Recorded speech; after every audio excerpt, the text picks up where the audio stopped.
The first sound was always the same. The gentle clink of ceramic as David set down my custom blend coffee on the marble counter. It was a domestic symphony that had played for 7 years. A comforting rhythm in our spacious, sun-drenched penthouse overlooking the city. We had the life people saw in luxury magazines. All glass, chrome and calculated comfort. My own personal golden prison. "Morning, love," he'd murmur, brushing a kiss on my forehead. He was an architect, successful and magnetic, with a kind of sharp jawline and focused eyes that screamed ambition. I loved him for his drive, for the way he'd built this life for us. Or so I thought. My name is Vivian.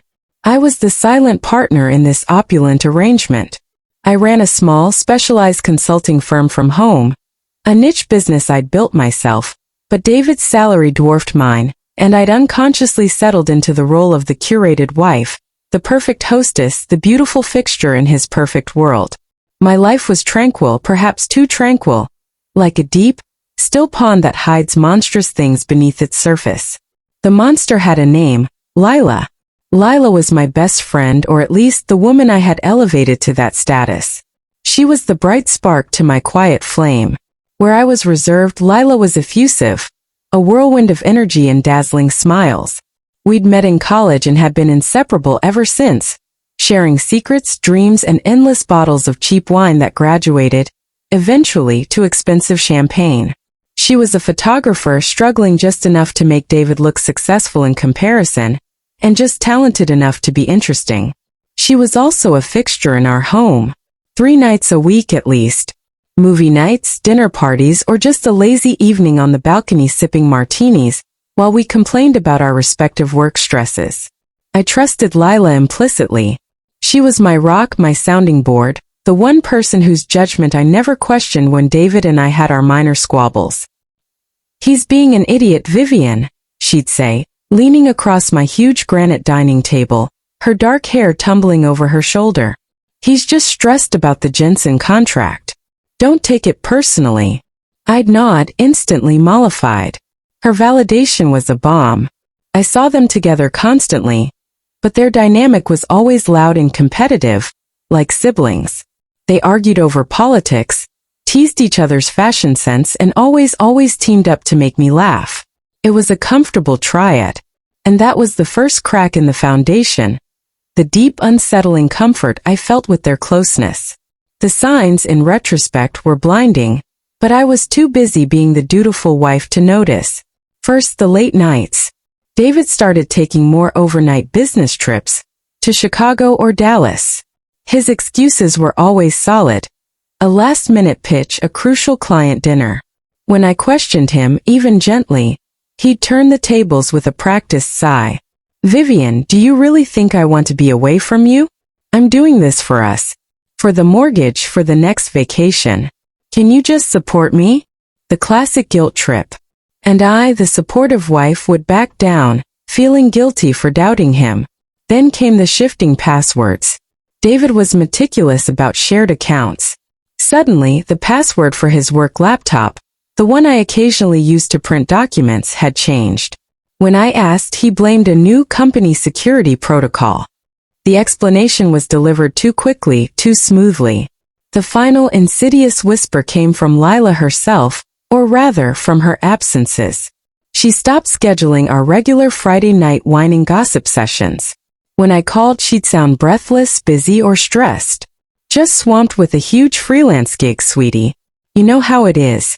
We'll catch up soon, promise." I tried to bridge the gap, suggesting a lunch date last Tuesday.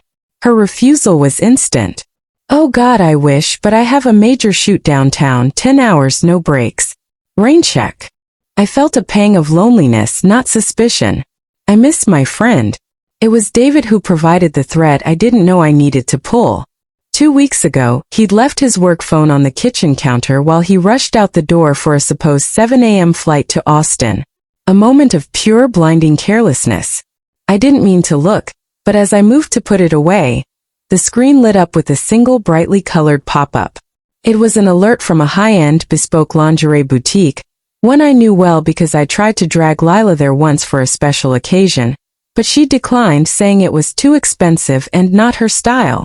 The notification read, "Your order for the black lace chemise size M has been successfully delivered to 1422 Willow Creek, apartment 3B. David's face flashed into my mind. Honey, the Austin trip is critical. Big client. My breath hitched. The address, 1422 Willow Creek, was a new trendy high-rise in the city's arts district. I didn't know anyone who lived there. David certainly wouldn't be sending a chemise to a client. He wouldn't even send it to me. He preferred to buy me jewelry.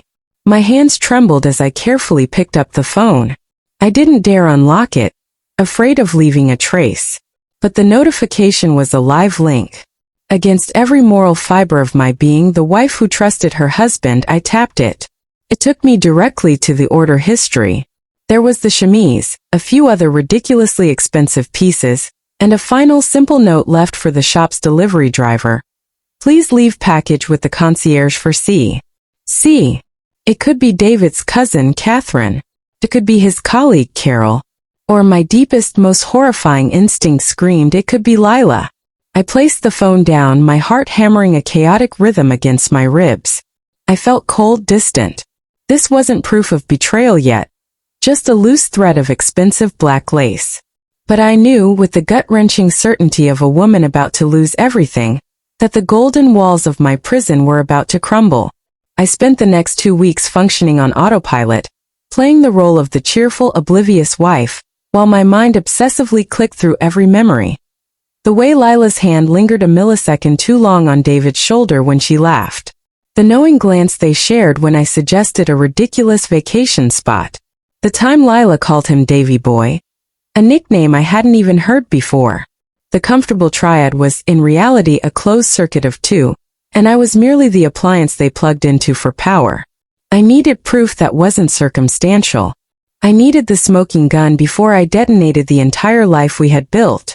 The air in our beautiful penthouse felt suffocating, laced with his lies and her treacherous smile. The time for blind trust was over. The time for quiet, methodical investigation was now. The quiet period of waiting felt like wading through mercury, slow, heavy, and toxic.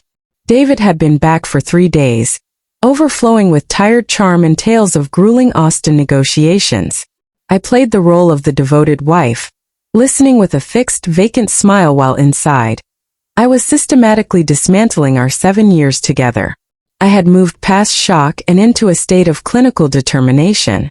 I needed certainty, not just a suspicion fueled by a lingerie receipt. I drove past 1422 Willow Creek the next morning. It was a sterile modern building, the kind of place people bought when they wanted to project an image of effortless, unattached cool. I didn't see David's car, but as I sat across the street, nursing a lukewarm coffee, I saw her. Lila. She emerged from the lobby in a rush, dressed in a sleek black dress and heels, not the paint-splattered jeans of a struggling freelance photographer. She was carrying a small leather overnight bag. She hailed a cab, her profile etched with a weary, yet satisfied beauty I hadn't seen in months. The woman I had lunch with was always frazzled. The woman emerging from Willow Creek was rejuvenated. She got into the cab, heading toward the business district, likely to her studio, beginning her workday from her lover's bed. The sight was a punch to the gut, but it also crystallized my resolve. C was Lila. The betrayal was real, deep, and established. That evening I set the trap. David, I said casually, laying out 2 boarding passes on the kitchen island. I'm so sorry, but I have a crisis. My biggest client, Sterling Tech, just got hit with a major regulatory audit. They need me in Boston by noon tomorrow. It's unavoidable. It might be 3 nights. He looked up from his expensive scotch, his eyes flashing with poorly concealed excitement, which he quickly masked with concern. Oh God, Vivian, that's awful. Can you manage? Do you need me to cancel anything? No, darling, you know I can handle it, I assured him, gathering my composure. The tickets were fake, printed from an expired booking confirmation, but they served their purpose. I'll pack lightly and leave straight from the gym tomorrow morning. Don't wait up. Just. I paused, leaning in to give him a slow, deliberate kiss. Miss me. His kiss back was too quick, too eager. Always, my love. Go save the world. The words tasted like poison in my mouth. I spent the next morning executing the illusion perfectly. I left the penthouse at 7 a.m., my small bag packed not with clothes, but with a pair of binoculars and a battery pack for my phone. I didn't drive toward the airport. I drove 2 blocks, parked my car in a massive underground garage, and took a taxi back toward our neighborhood's periphery. I walked to a quiet, inconspicuous coffee shop half a mile from our building and waited. The hours crawled. The sun began its slow descent, turning the polished glass of the skyscrapers into slabs of blinding gold. I ordered a second cup of coffee and watched the entrance to our penthouse building through the cafe window. At 6:45 p.m., I saw his sleek black sedan pull out of the garage. David. He was dressed not in his architect business suit, but in smart, dark casual wear, the kind of clothing you wear when you want to look effortlessly handsome for a non-business rendezvous. I paid my check, pulled my hood lower and flagged a cab, whispering the now infamous address. 1422 Willow Creek, please. And stay back. I'm following a friend. The cab driver, bless his oblivious heart, asked no questions. The 10-minute drive was the most agonizing period of my life. My mind offered me desperate, last-minute excuses. He's visiting his ailing aunt. He's meeting a contractor. It's a surprise party for you. But my gut, cold and hard, knew the truth. David parked his car in the underground parking lot of the high-rise. I paid the cab driver and walked across the street, staying in the shadows near the entrance of a boutique clothing store. I slipped through the glass doors of the lobby, pretending to look at a small display sign, positioning myself near the elevator bank. I saw him punch a code into the keypad. 3B. The exact apartment tied to the delivery note. I waited until the elevator doors hissed shut, then moved quickly. I didn't go to the reception desk. I took the nearby emergency stairwell, taking the 3 flights up to the 3rd floor. My knees were shaking, but my hands were steady. The emotional tempest was locked down, replaced by a crystalline clarity. I will know, and then I will act. I slipped out onto the 3rd floor corridor. It was silent, plush, and dimly lit. I found the apartment 3B. I didn't need to listen closely. A low melodic sound was emanating from inside, Lila's favorite jazz playlist, the one she always put on when she was cooking at our house.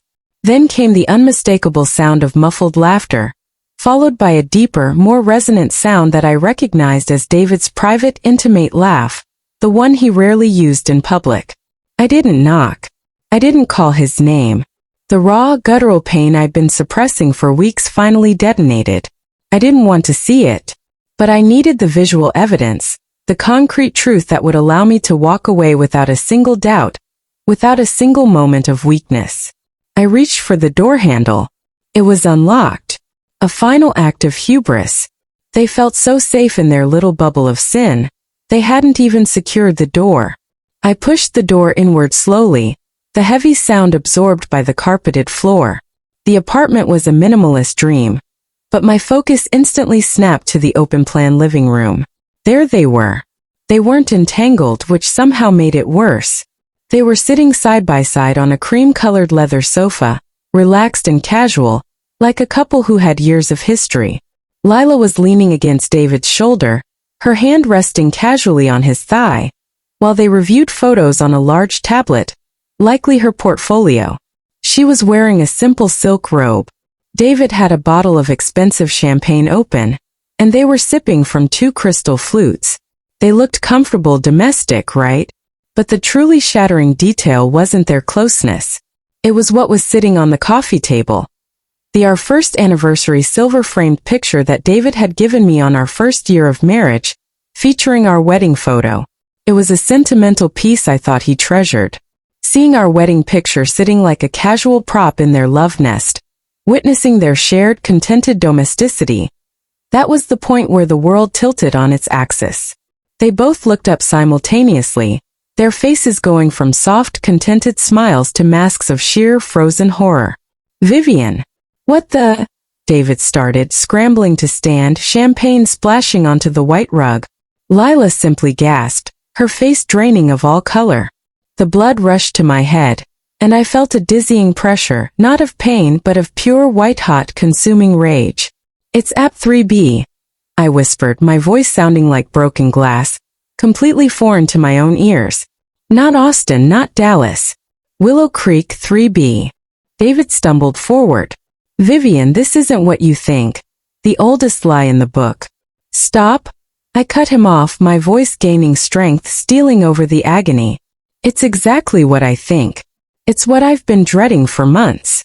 I looked past him, my gaze landing on Lila, who was shrinking into the sofa, pulling the silk robe tighter. "And you. My best friend. My sister." The word sister felt like acid on my tongue. "You know what the worst part is? You sat in my kitchen, you drank my wine. You gave me advice on how to handle him while you were sleeping with him behind my back." Lila finally found her voice, high-pitched and defensive. "Vivian, please let me explain. It just happened. We tried to stop, we really did. It was a mistake." "A mistake?" I laughed, a sharp, humorless sound that echoed in the silent apartment. "A mistake is ordering the wrong coffee. This," I gestured wildly at the room, at the stolen intimacy, the stolen picture, the stolen years. "This is a choice. A concerted, deceitful, calculated choice made by two small, greedy people." David tried to touch my arm. I recoiled as if struck. "Don't you dare touch me. You, David, you wanted the perfect wife and the easy excitement. You wanted to build a golden cage and sleep with the only visitor I trusted." I looked them both up and down one last time, engraving the image of their shared, guilty horror into my memory. But the tears that had been threatening to spill did not come. The pain was too massive, too complete, to be expressed by something as weak as weeping. "Congratulations," I said, my voice now eerily calm. "The marriage is over. The friendship is dead. You two deserve each other's empty souls. Get your lawyer to talk to mine. You'll be hearing from me soon." I turned, leaving them frozen in their moment of shame. I didn't slam the door. I closed it softly, politely, marking the quiet, absolute end of my previous life. I didn't take the stairs. I took the elevator down, stared at my reflection, a woman whose eyes were dry but whose heart felt completely hollowed out, and walked out into the cool night air. The city lights, once glittering promises, now looked like mocking empty stars. The pain was still there, but beneath it, a cold, hard ember had ignited. David and Lila thought they had destroyed me and won the spoils. They were wrong. They had merely initiated the birth of someone new. Someone who understood that the game wasn't about love or trust anymore. It was about strategy and retribution. I would mourn later.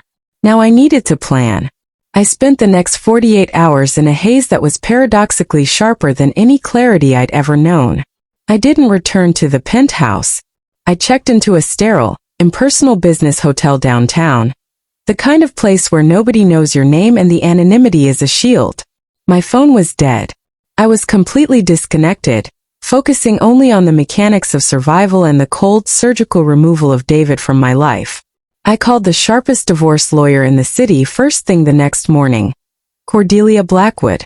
She was known for her brutal efficiency and her ability to dismantle the financial empires of deceitful husbands.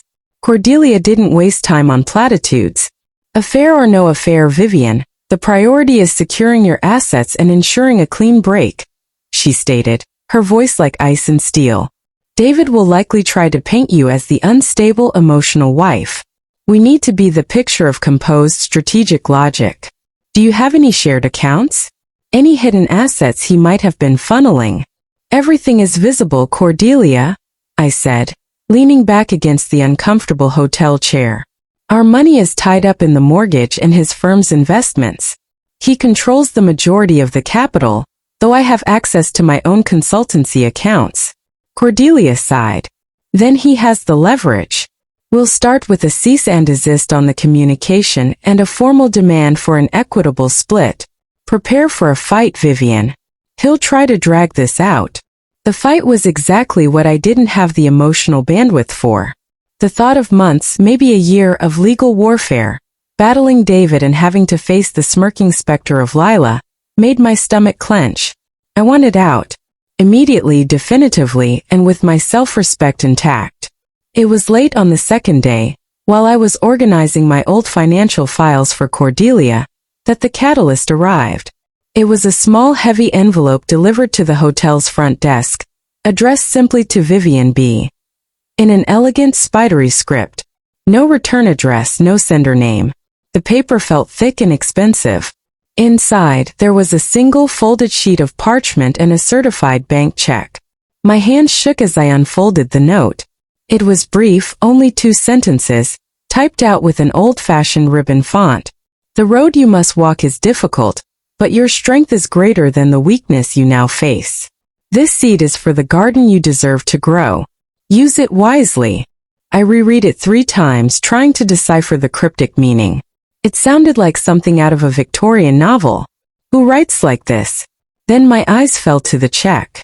It was a cashier's check, drawn on a local private wealth management bank I didn't recognize, made out to my full legal name. The amount, written out both numerically and in longhand, stopped my heart. $90,000. 90,000 US dollars. I stared at the check, then at the note, then back at the check. It was the exact amount of liquid capital I needed to pay Cordelia's substantial retainer, cover 6 months of independent rent, and give me a small safety net while I rebuilt my consulting business. It was a financial parachute thrown from a source completely unknown. I immediately called Cordelia. She confirmed the check's validity. It's a genuine cashier's check. Untraceable. Usually drawn from a specific trust or high net worth individual's holdings before it's released. It's clean, Vivian. A gift. But we need to know where it came from. Over the next week, Cordelia's team ran every trace they could on the check's originating account. They hit a brick wall. The funds had been transferred from a holding company account that was legally protected by international law. Whoever this is, they're either extremely wealthy, extremely private, or both, Cordelia concluded. They didn't want you to know who they were. The money is yours, Vivian. It's a secret tax-free gift. Take it, deposit it, and use it to fund your escape. Don't mention it to David or his attorney. The $90,000 was more than a financial bailout. It was a profound psychological shift. David's power over me was largely financial. He knew I didn't have the immediate cash to fight him aggressively. This gift leveled the playing field, instantly granting me autonomy and tactical advantage. I wasn't fighting from a position of desperation anymore. I was fighting from a position of unexpected strength. But the question of who sent it gnawed at me. I went back to the cryptic note. The road you must walk is difficult. I began a methodical process of elimination. Family side ruled out. My parents are modest school teachers. They don't have this kind of money. Could it be David's family? Impossible. His mother hated me, and his wealthy father had been estranged from David for years. Was it any of my clients?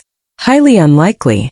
My consulting work was low profile, dealing with tech startups, not eccentric millionaires.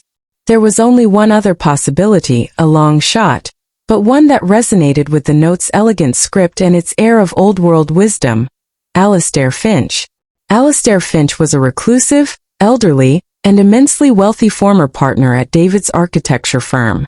David and Alastair had a deeply antagonistic relationship.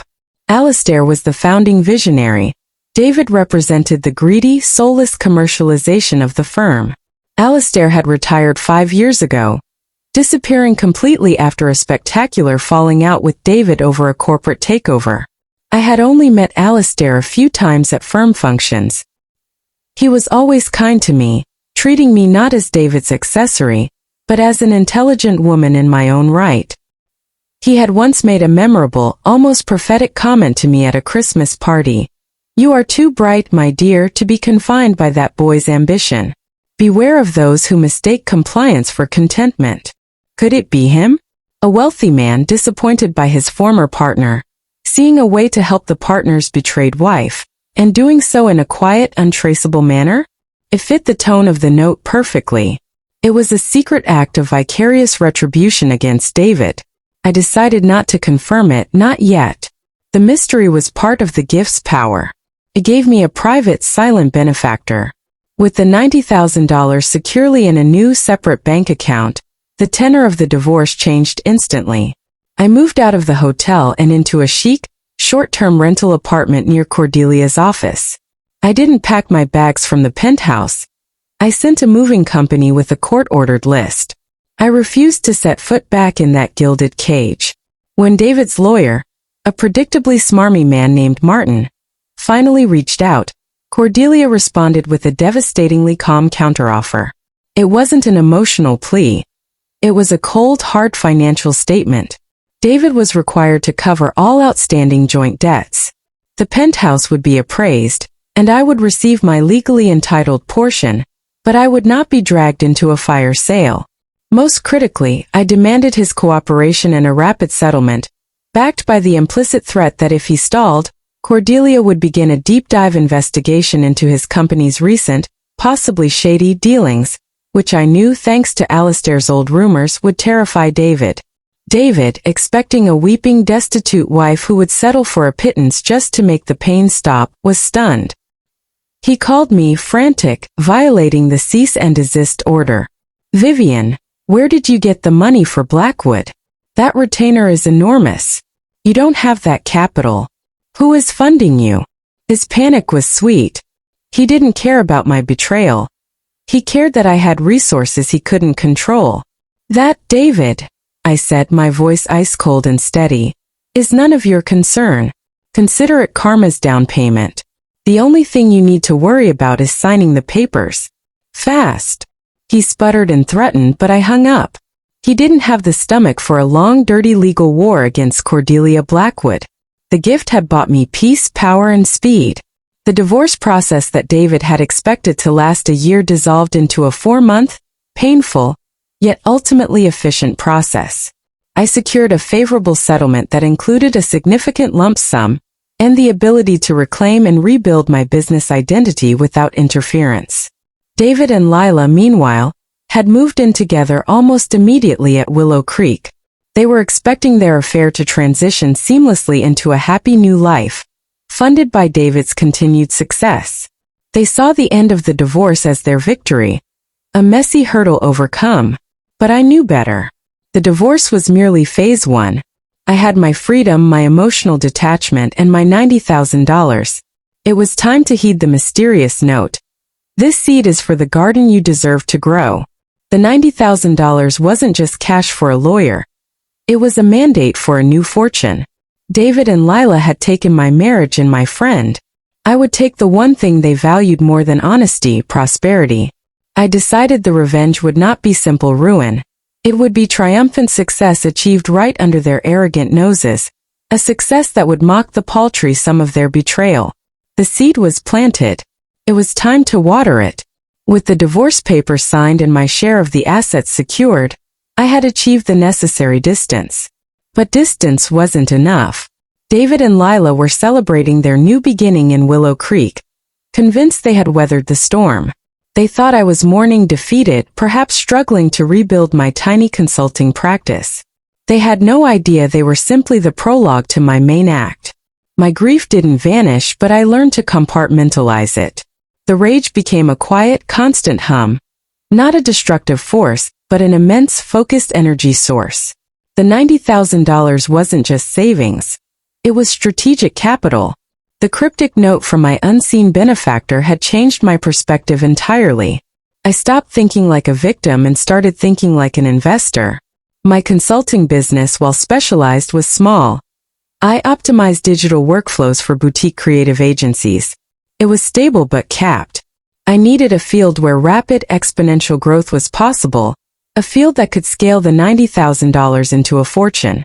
And most importantly, I needed a field that would eventually put me in direct competition with and superior to David. I studied David's world, architecture and high-end property development. That sphere was too slow, too reliant on massive loans and old guard connections. But a parallel industry was booming. The design and management of high-tech, sustainable luxury rentals and co-living spaces. I had an advantage. My consulting niche gave me deep insight into how creative professionals, the exact target market for these trendy, high-priced spaces, actually worked and lived. I knew their pain points. Slow internet, badly designed collaboration areas, and a lack of aesthetic integration with technology. My plan was methodical, brutal in its simplicity. I would use the $90,000 to acquire a single strategically located, severely distressed property, then leverage my design and tech knowledge to flip it into a hyper-efficient premium rental that would generate disproportionate income. The biggest obstacle for an average person leveraging $90,000 into property is the down payment and closing costs. But I wasn't average anymore. I found my target, a dilapidated 3-story mixed-use building in a rapidly gentrifying industrial corner of the city, only blocks from David's most coveted development site. It was owned by a small struggling trust that needed an immediate, all-cash sale to settle tax debts. The asking price was low for the area, but the condition was abysmal, $350,000. I placed a high-pressure $300,000 cash offer, demanding a closing in 2 weeks. My $90,000 covered the down payment, closing costs, and gave me a small reserve. I had secured a short-term high-interest bridge loan for the remaining $210,000, with the strict self-imposed deadline of paying it off in 6 months using rental income. It was a massive risk, but the alternative was watching David succeed, and that was unacceptable. I called the new project The Resurgence. While the property acquisition was underway, I focused on gathering intelligence on the antagonists. They were predictable. Lila, the best friend, immediately quit her freelance photography work, the one thing that gave her identity, and tried to transition into the role of David's domestic partner, hosting shallow dinner parties in Willow Creek. She basked in the reflected light of David's perceived wealth, spending his money carelessly on clothes and furniture. Her financial contribution to their new life was zero. Dependence. David, meanwhile, was under immense pressure. He was over-leveraged on a massive new project, a gleaming high-rise residential complex called The Acumen. It was his career-defining moment, a monument to his ego. But I knew David's weakness: poor long-term planning and corner-cutting to maximize profit. I utilized my consulting network, paying a small, discreet fee to an old contact who specialized in construction procurement. I didn't ask for illegal secrets. I asked for publicly available bidding contracts and material specifications for The Acumen. What I found confirmed my suspicions. David was using cheaper, less durable, but aesthetically similar cladding materials to save tens of millions. The specifications met minimum building code, but they were a fraction of the quality he had promised investors. He was relying on the building's prestige and his charm to mask the cheap internal structure. I filed this information away. It wasn't time for this weapon yet, but knowing I held the blueprint for David's professional ruin was a comfort. The cold calculation was about patience. I threw myself into the renovation of the Resurgence, using every ounce of my consultancy expertise. I hired a small, fiercely loyal team of contractors, people David would never associate with, the gritty, honest workers who did quality jobs on thin margins. I didn't try to make the Resurgence look like a typical high-end building. I designed it around efficiency, collaboration, and smart living. Technology first. I installed my custom-optimized digital workflow systems into the property's core. Industrial-grade, redundant fiber optic internet. Keyless entry managed by a proprietary app. Smart temperature and lighting control in every unit. A flawless digital experience. The Resurgence was designed for productivity. The units were small but brilliantly designed, prioritizing shared co-working spaces with museum-quality lighting and soundproofing. The aesthetic was minimalist, brutalist chic, appealing directly to the high-income, creative demographic David was currently ignoring. Then comes the secret $90,000 leverage. I used a large chunk of the $90,000 to install state-of-the-art solar panels and a gray water recycling system on the roof. This single investment, while costly upfront, gave the Resurgence near zero utility costs and allowed me to market the building as hyper-sustainable, justifying the higher rental prices. This was the key differentiator. No new building in the area offered this. I worked 18 hours a day. I negotiated material prices, managed the contractors, and designed the interior down to the color of the bathroom tiles. I was no longer Vivian the wife, I was Vivian the developer, CEO, and architect of my own fortune. 6 months later, the Resurgence was complete. It was a masterpiece of efficiency, sustainability, and targeted luxury. I used the project's success to negotiate a much more favorable, long-term commercial mortgage, which paid off the bridge loan instantly. The $90,000 had done its job. It had been the leverage point that turned an absurd financial risk into a stable, high-value asset. I launched the rental campaign for the Resurgence. I targeted exactly the kind of people David sought to attract: young, high-earning architects, tech creatives, and designers. My tagline was simple: efficiency is the new luxury. Live sustainably. Live smart. The results were instantaneous. Demand was so high that I priced the units 30% higher than the local market average, and they were fully leased in 72 hours. The monthly cash flow was staggering, immediately putting me on a financial footing that rivaled, or even surpassed, David's volatile income stream. The secret $90,000 gift had not just led me to a new fortune, it had forced me to create it by demanding a leap of faith I would never have taken otherwise. I was wealthy not by inheritance but by strategy. It was now time for the success of the Resurgence to be noticed by the antagonists. I was ready for phase 2, the fortune catalyst. The cold calculation was over. The game had gone public. The success of the Resurgence was not just financial, it was a revelation of my own capability. My small, personalized consultancy had become a rapidly growing property development and management firm, Resurgence Holdings. The $90,000 gift had been a slingshot, launching me into David's professional orbit, but with significantly more velocity and strategic advantage. The initial revenue from the Resurgence was immediately reinvested into acquiring a second, larger distressed asset, a former warehouse I planned to convert into premium office lofts. My new fortune wasn't a jackpot. It was a rapidly expanding empire, built on the solid foundation of efficiency and intellectual design. The inevitable collision with David and Lila began subtly, like distant thunder. Lila was the first to notice. She had been tasked by David with decorating their new apartment in Willow Creek and trying to land a few sporadic photography gigs. She often spent time browsing high-end design blogs and property listings, and the Resurgence was suddenly everywhere. It was featured in local design publications for its innovative use of renewable energy and smart tech integration. I never contacted them, but the city was small enough that whispers always traveled.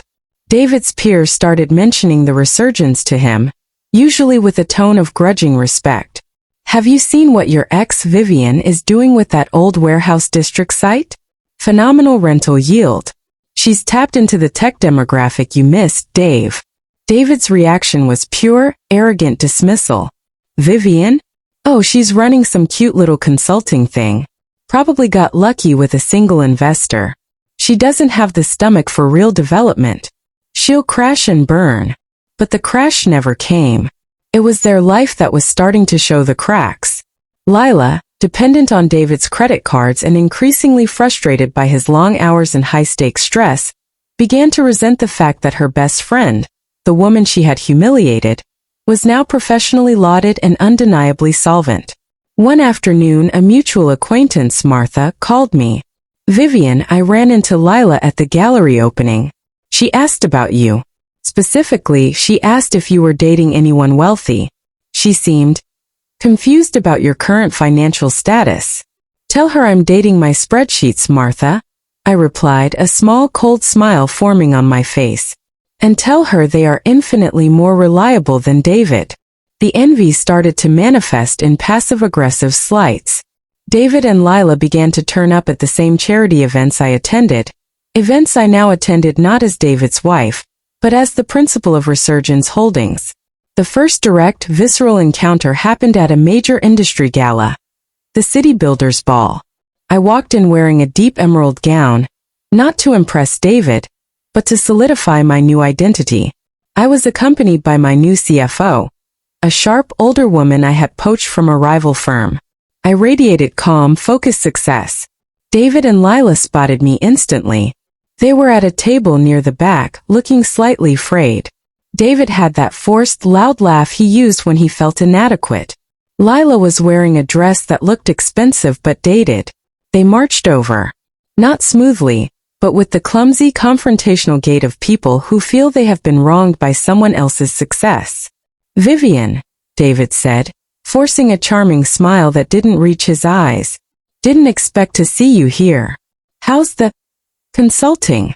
"It's good, David," I replied, giving him a cool, brief glance. "We just closed on our second acquisition, a multi-million-dollar deal. We're calling it the Foundry. I'm expanding into office spaces next quarter." The numbers hit him like a physical blow. Multi-million-dollar acquisition. Plural. "Well, that's ambitious," Lila piped up, her smile strained. "You must have found a very generous investor. Maybe an old flame." This was their narrative. I must have cheated too or been gifted my success by a sugar daddy. They could not conceive that I could be the source of my own fortune. I fixed Lila with a calm, penetrating stare. "The only investment I took was a seed fund, Lila. A gift from an old acquaintance who recognized my potential. I leveraged it into an empire. Something neither of you understands." I paused, letting the silence stretch. "It's called sweat equity, dear. Try it sometime." David, realizing he was losing the high ground, leaned in conspiratorially. "Look, Vivian, the acumen is going to redefine the city skyline. It's $100 million project. You're playing with dollhouses." "The acumen," I repeated, my voice dropping dangerously low. "The one where you cut corners on the cladding, David? The one that is running 3 weeks behind schedule because you tried to strong-arm your subcontractors? Be careful, darling. Bragging about $100 million in debt is very different from boasting about a few million in pure cash flow." His face went pale. That was the first public sign that I knew more about his business than I let on. I had rattled him. I turned my back on them both and resumed my conversation with a major city councilman about permits for the Foundry. Their shadow was cast aside. My success accelerated David's downfall. His massive project, the acumen, required constant, high-stakes attention. Meanwhile, he was living with the woman who was not his wife, burdened by her frivolous spending and emotional volatility. Lila, instead of being the exciting mistress, had become the demanding, insecure partner. The friction became public. I started hearing stories, not from eavesdropping, but from genuinely concerned acquaintances. David and Lila were fighting constantly. They had a scene at that new bistro, my lawyer Cordelia relayed to me over lunch, screaming about money. Apparently, Lila bought a ridiculously expensive custom light fixture for their apartment, and David lost it, accusing her of being a gold digger. "She is a gold digger, Cordelia," I said simply. "But he's the one who provided the gold," mistaking her shallow admiration for love. The core issue was the gift of $90,000. My funds were a secret, growing silently. Their funds, David's, were debt-laden and highly visible. Lila had expected David to sweep her into a lifestyle of effortless luxury. Instead, she found herself in a high-stress environment, where every expensive purchase was scrutinized and often purchased on credit. The pressure on David increased exponentially. The acumen was hitting major snags. The cheap cladding materials were already showing signs of minor warping in the intense summer heat, a problem that would cost millions to fix and could damage his professional license. I executed my decisive business move using the strategic knowledge I had gathered in Act 4. David's architecture firm, in a desperate bid to secure more capital and save the acumen, was trying to land the contract for the massive, city-backed Riverfront Tech Hub project. It was the largest urban renewal contract in a decade. Winning it would save David. I knew exactly what the city committee valued: sustainability, local economic revitalization, and future-proof technology integration. All the things David had cheapened in the acumen. Resurgence Holdings submitted a comprehensive proposal for a segment of the Riverfront project. My proposal didn't focus on raw architectural brilliance. It focused on the numbers. I showed with detailed, irrefutable data from the Resurgence how my solar and greywater systems would reduce the city's operational costs by 40% over 10 years. I showed how my streamlined digital building management systems would make the new tech hub the most efficient structure in the region. The city committee was impressed. They were also wary of David after the public whispers of the Acumen's structural issues. The day of the final bit presentation, I ran into David in the lobby. He was tense, his usual arrogant veneer cracking. "You really think you can compete with me on this, Vivian? Your little consulting firm?" he sneered. "We're a 50-person firm with 30 years of history. I have something you don't have, David," I told him, meeting his gaze with a terrifying calmness. "I have a proven track record of execution on budget, and a building that performs exactly as advertised. You have a tower that's already buckling in the heat, and a mistress who is bleeding you dry." I watched him flinch. The truth always hurts the most. 2 days later, the news broke. Resurgence Holdings was awarded the central, most prestigious segment of the Riverfront Tech Hub project.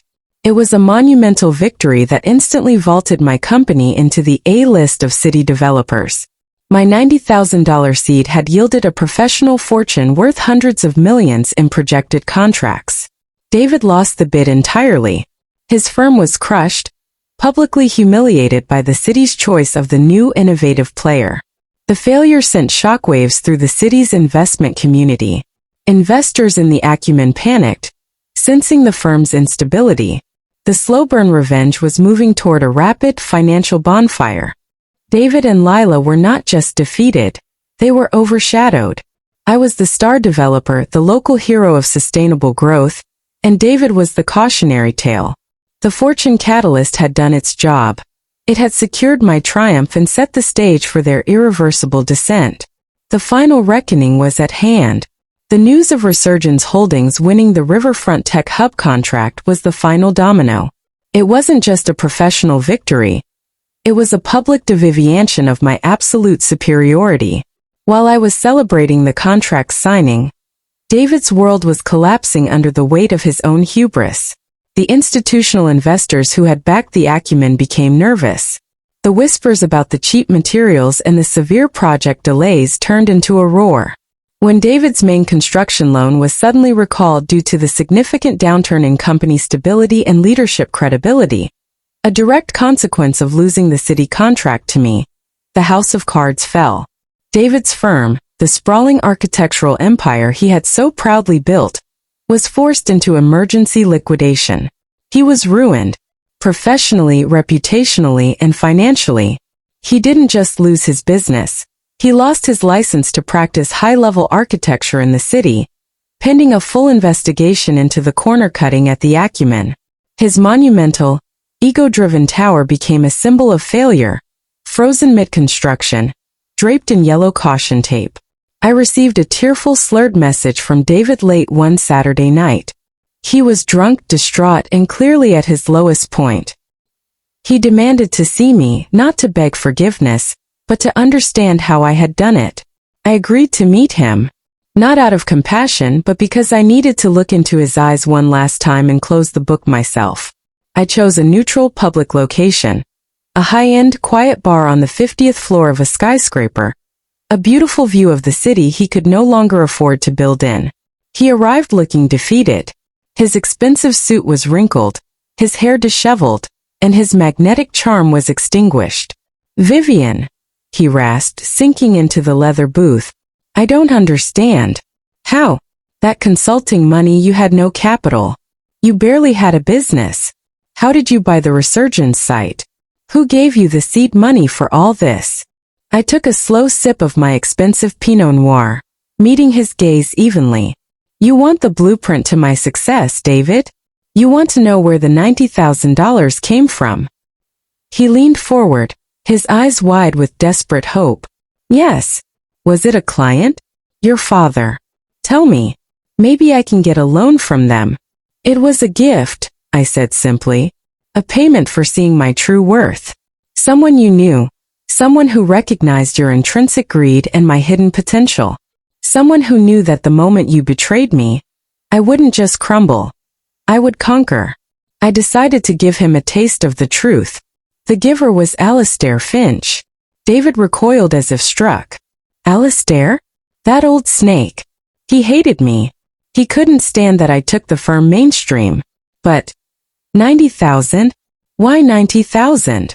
Because David, I explained, leaning closer, my voice soft, calm, and utterly devastating. He told me years ago that your initial investment in the firm, the first loan you ever took out to look rich, was for $90,000. It was the amount that represented your original sin of pretense. He gave me the exact amount of your first lie so I could use it to build my truth. The realization hit him, the cruelty, the irony, the perfect poetic justice.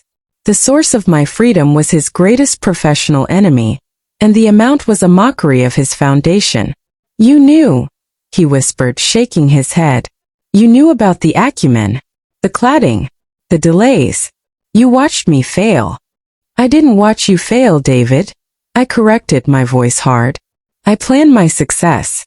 Your failure was merely the predictable byproduct of your dishonesty. You chose to value immediate gain over quality, and cheap thrill over commitment. I chose to value patience, intelligence, and a high-performing asset. You destroyed me with a cheap affair. I destroyed your life with strategic, superior business development. I stood up, pulling my coat over my shoulders. You thought you won when I walked out of that apartment. You were wrong. That was the moment I became free. You and Lila can share your debt and your empty apartment at Willow Creek now. You both got exactly what you deserved, each other. I left him there, shattered, staring out at the vibrant skyline I had now claimed as my own kingdom. The epilogue for Lila arrived a few weeks later, delivered not by me, but by the relentless forces of karma and finance. David couldn't afford the luxury lifestyle Lila demanded. His remaining cash was tied up in legal fees and trying to keep the bank from seizing his assets. The once glamorous Willow Creek apartment became a battleground of resentment. I heard the details from Cordelia, who was handling the final settlements. Lila left him, Vivian, last week. Apparently, he sold a lot of their furniture to pay for his old company's closure costs, and she flipped. She claimed he was hiding money, that he ruined her reputation, and demanded he pay her back for every penny she spent on the apartment. David, in his final act of self-destructive bitterness, did the one thing that truly destroyed Lila. He contacted every single person they knew and detailed her parasitic financial expectations and her role in his downfall, exposing her as a true gold digger. Lila was left with no home, no husband, and no network. She was blacklisted from the social circles she coveted. Her ultimate punishment was realizing that the man she betrayed me for was not a powerful lifeline, but a drowning man who pulled her under with him. The new fortune I had gained was not just monetary, it was the absolute preservation of my dignity, which neither of them would ever reclaim. A year after I walked out of that apartment, Resurgence Holdings was valued in the multi-millions, with a portfolio that included the Resurgence, the Foundry, and several other lucrative properties. I was no longer the quiet wife. I was a speaker at industry conferences, a sought-after expert in sustainable tech-driven development, and a self-made woman. The $90,000 had done its job perfectly. It was a secret gift that was the precise tool I needed to transition from the safety of a marriage to the ruthless landscape of high finance. It bought me the best lawyer, the first down payment, and most importantly, the psychological power to see myself as a victor, not a victim. I never found out if Alastair Finch was still alive. I didn't need to. The knowledge that someone believed in my potential enough to risk that much on my freedom was enough. I used my newfound fortune to establish the Finch Seed Fund, a small private foundation that provided anonymous, high-risk capital to women escaping abusive or destructive relationships, giving them the same single shot at autonomy I had received. The golden prison was demolished. The serpent was crushed under the foundation of my new empire. And the secret $90,000 gift led me to the greatest fortune of all, the realization that I was utterly, powerfully, and magnificently self-sufficient. I had lost a husband and a best friend, but I gained an identity worth infinitely more than their combined betrayals.